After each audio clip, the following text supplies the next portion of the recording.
Maraming salamat po, lalong-lalo na po sa mga nakakapanood ng video ito. Maraming salamat po dahil binigyan mo ng pagkakataon ng sarili mo para tingnan ang napakagandang opportunity. Dalawa lang po pag-uusapan mo natin. Una, pag-uusapan mo natin magandang produkto. Pangalawa, pag-uusapan natin magandang negosyo. Pero siguro mas maganda pag-uusapan muna natin yung magandang produkto dahil naniniwala po ako pag maganda ang produkto, maganda ang negosyo. Pag maganda ang negosyo, maganda ang produkto.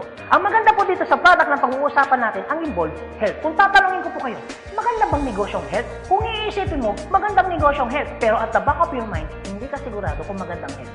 Sige, tingnan natin. Kung tatanungin ko po kayo, importante ba sa tao ang health? O sobrang importante? Alam mo kung bakit ko tinanong yan? Simple. Pag tinanggal ko ang tao, may health. Pag tinanggal ko naman ang health, may tao. Ngayon uulitin ko, importante ba sa tao ang health? O sobrang importante? Kung sobrang importante sa tao ang health, anong ibig sabihin? Nagiging importante na rin sa tao ang business mo. Dahil ang business mo, health. Since tao po pag-uusapan po natin, naniniwala po ba kayo na ang tao may katawan?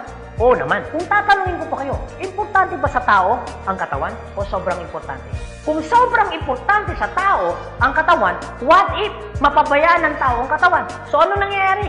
Nagkakasakit. Pag nagkakasakit ang tao, anong ginagawa? Nagpapadoktor, nagpapacheck up, nagpapagamot. Kung nagpapagamot ang tao, anong binibilis?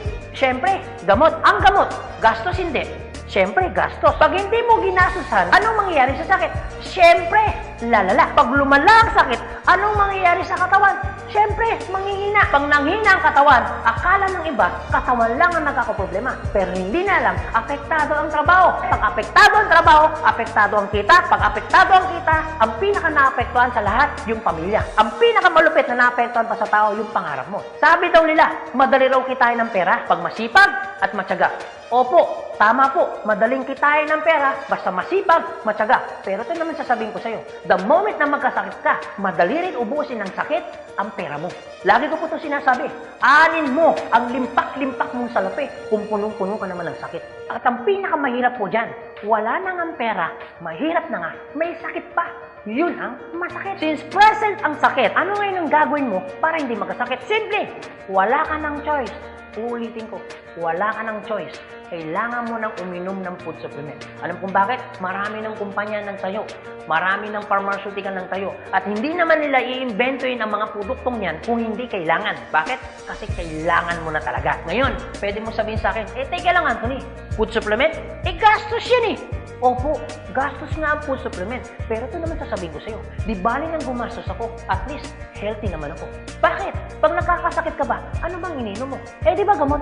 O tanong, gastos hindi. Di ba gastos? Kung ikaw tatanungin ko, anong gusto mo? Gumagastos ka na healthy ka? O gumagastos ka, may sakit ka? Parehas na gastos. Ang malupit mo niyan, every time na gumagastos ka, may sakit ka pa. Komportable ang katawan? Siyempre hindi.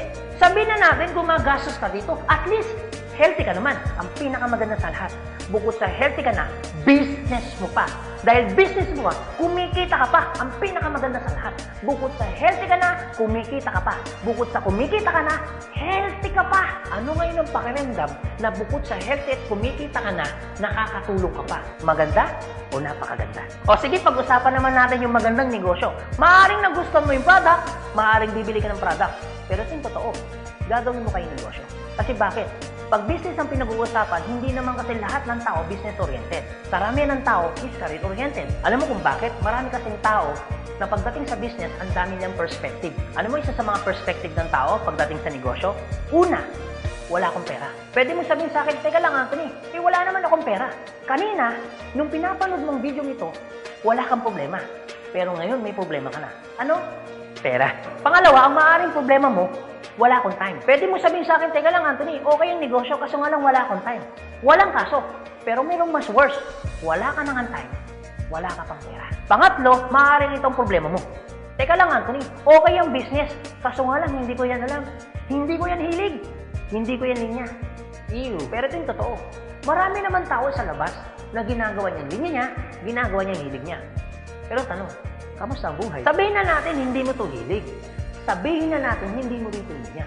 Pero ito sasabihin ko, kung ito naman ang magpapabago ng buhay mo, bakit hindi mo siya ninyahin? Pang-apat, maaaring ito isa sa mga problema mo. Teka lang, Anthony, okay ang business. Kaso nga lang, risky yan. Naku, malulugi lang ako. Ang pinakamalupit, hindi mo pa tinatayo yung negosyo mo, feeling mo, lugi ka na. Ang matindi niyan, ano malulugi sa'yo? Eh di ba sabi mo, wala kang pera?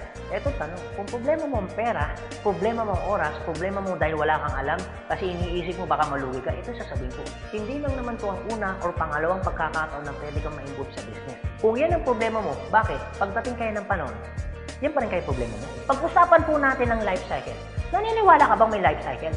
Oo naman, importante po ang life cycle. Kasi po, hindi po magiging balanse ang mundo pag walang life cycle. Isa sa mga dinadaanan ng tao na life cycle, yung pag-aaral. Kung ikaw magkakanak o magkakanak pa lang, pag-aralin hindi. Siyempre, pag-aaralin. Kawawa naman yung bata pag hindi natuto, hindi marunong magsulat, hindi marunong magbasa. Pagkatapos mag-aral, anong susunod? Siyempre, gagraduate. Pagkatapos graduate, anong susunod?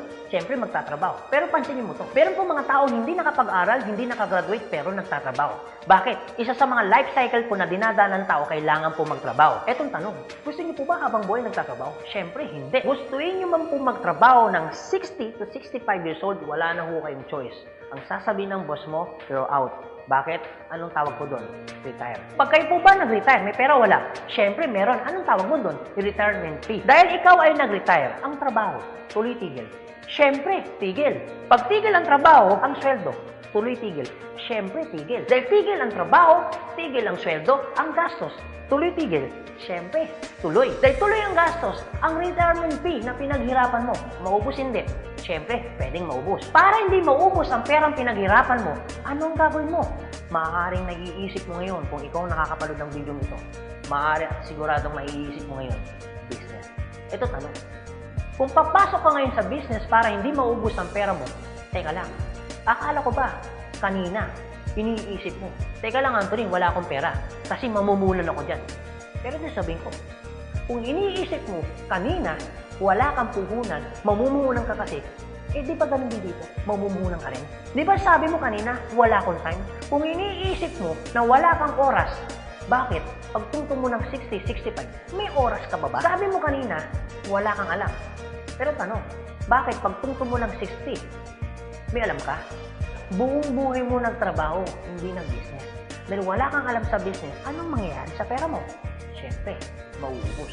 Anong sense, nagtrabaho mo ng buong buhay mo, papasok ka sa business, dahil wala kang alam sa business, ang perang pinaghirapan mo, mauubos lang. Kaya marami pong mga tao nagre-retire, pumapasok sa business, still broke pa rin. Alam kung bakit? Kasi wala silang alam sa business. Kung ikaw ang nakakapanood ng video nito, huwag po kayo mag-alala. Kasi bakit? Later pa naman yan. Pero kung tatanungin kita, kung papasok ka lang naman pala sa business, anong gusto mo? Ngayon o later? Alam mo kung bakit ngayon? Simple. Pag ngayon mo ba inaral ang business, ngayon ka nag-decision mag-business, ngayon mo ginawa ang business, ngayon mo matututunan? Yes. Ngayon ka rin kikita? Yes. Pero pag later ka nag-decision mag-business, later mo ginawa ang mag-business, later ka pumasok mag-business, later mo inaral ang business, later mo matututunan? Yes. Later ka rin kikita? Yes. Kung papasok ka sa business, anong gusto mo? Ngayon o later? O sige Anthony, nagustuhan ko yung magandang negosyo, nagustuhan ko rin yung magandang produkto. Pero ito tanong, paano ko siya umpisan? Anong gagawin ko? Paano ako magiging membro ng AIM Global? Ganito po kasi yan. Una po, kailangan nyo pong bumili ng global package. Tanong, magkano naman ang global package? Ang global package po ay 7,980 pesos. Pero teka lang Anthony, mukhang yata ang laki. Opo, malaki po siya kung gastos. Malaki din po siya kung wala kang pera. Pero teka lang, kung negosyo ang pag-uusapan natin, 7,980, malaki o maliit? Alam niyo po, sobrang liit lang po niyan. Maaari pong malaki po ang 7,980 pesos kung hindi mo makikita yung value ng pera mo. So kung gusto ko po mangyari, ipakita ko po sa inyo kung anong value ng 7,980 pesos mo. Una, magkakaroon ka ng product na worth 6,000 pesos. Pangalawa, magkakaroon po kayo ng insurance. Meron po kami tinatawag na personal accident insurance na 200,000, unprovoked murder and assault na 50,000 pesos, 10,000 pesos medical reimbursement. Hindi lang yan, meron pa kami tinatawag na burial assistance na 10,000 pesos. Pangatlo, magkakaroon ka pa ng discount from 25% up to 50%.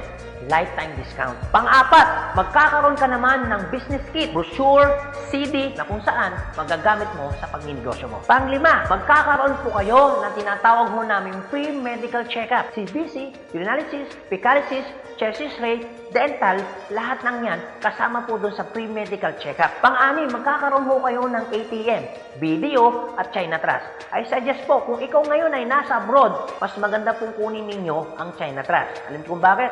This is an international debit card na kung saan po mawi-withdraw ninyo ang pera ninyo na kahit saang bansa. Kung hindi naman kayo mag-abroad, pwede po kayong kumuha ng BDO. At hindi lang yan, pang-pito, magkakaroon po kayo na tinatawag ho naming web page. So ano pong advantage ng web page ho natin? Magkakaroon ho kayo ng DTC, Distributor Tracking Center, na kung saan mamomonitor nyo lahat ng transaction na nangyayari po sa business ninyo. At hindi lang yan, ang pinakamaganda, yung pang-walo. Meron po kami tinatawag na scholarship program. So ibig sabihin, pag naging member ka ng AIM Global, automatic bibigyan ho namin kayo ng scholarship certificate. So ang maganda po doon, sa scholarship po natin, transferable. Ibig sabihin, kung ikaw yung member, siya hindi member, kahit hindi mo kakilala, pwede niyo po itong i-transfer. At hindi lang ho yan. Ang maganda po sa scholarship po natin, ito po ay wala pong expiration. Kung ngayon ka ng member, bukas o bukas makalawa o 2 to 3 years from now, saka mo palang ginamit yung scholarship po namin o yung certificate po namin, hindi po siya may expire. Pwede nyo pa rin siyang gamitin. Ang maganda po dun sa scholar certificate po namin, wala ho tayong quota. No hidden agenda. Na pag yung bata po in-enroll mo na, hindi ho kayo obligado na gawin yung negosyo. Nasa sa inyo na lang po kung gagawin yung negosyo, hindi. Basta yung anak niyo po, tuloy-tuloy po yan sa pag-aaral. So wala ho tayong hidden agenda, no quota. Kahit hindi ho kayo bumili ng product, kahit hindi ho kayo mag-imbita ng tao, kahit hindi nyo po ito gawin. No obligation, no commitment.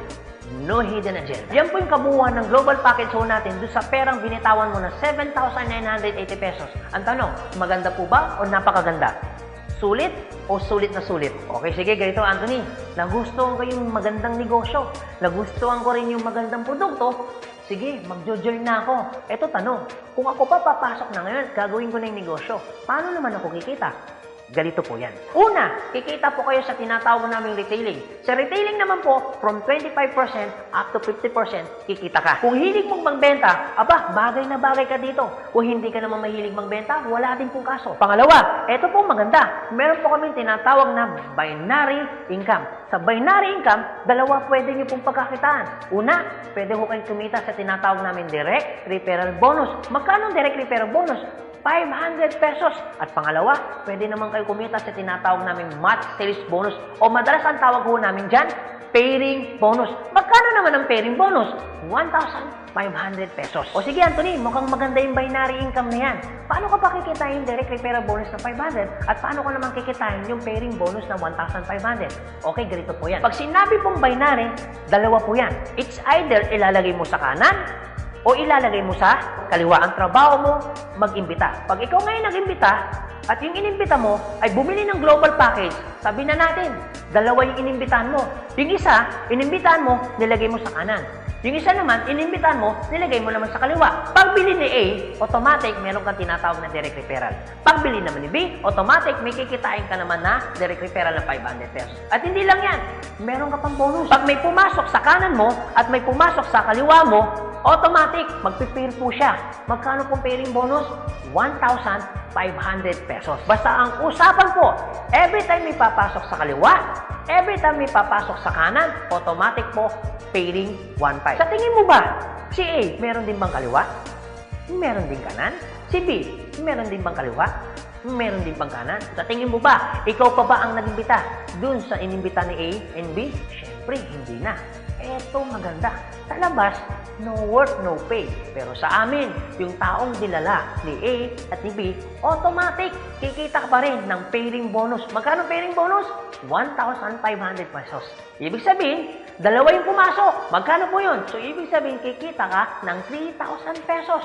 No work, pero with pay. Sa tingin niyo po, pagdating po ng panahon, yung grupo po ni A, dadami? Yung grupo naman ni B, dadami? Oo naman. So tanong, may iwasan bang lumaki? Siyempre, hindi. Eh what if, Anthony, may pumasok isa? may pumasok isa, araw-araw. Anong ibig sabihin po niyan? Eh di ibig sabihin, araw-araw po, kikita ka ng 1.5. Eh paano kung Grade 2, Anthony? Dahil lumalaki po ang grupo, eh paano kung may pumasok 10 dito? Eh paano kung may pumasok dito 10 dito? Anong ibig sabihin yan? Eh di 10 po ng 1.5. So magkano yung 10 ng 1.5? Eh di 15,000. Eh paano kung araw-araw yan? Eh di ang ibig sabihin po yan, araw-araw po yan, 15,000, 15,000. Tuloy-tuloy po yan. Ang pinakamaganda niyan, yung 15,000 po ba? Malaki maliit? Siyempre malaki. Pero hindi lang mo yan. You have opportunity para kumita ng 24,000 pesos per day. Alam ko medyo nag-iisip ka. Maaaring iniisip mo na hindi ka kikita. Pero maaaring iniisip mo rin na kikita ka. Pero kung mag-isip ka ng hindi ka kikita, kung mag-iisip ka ng kikita ka, para sa ginawa mo, nag-isip ka pa rin.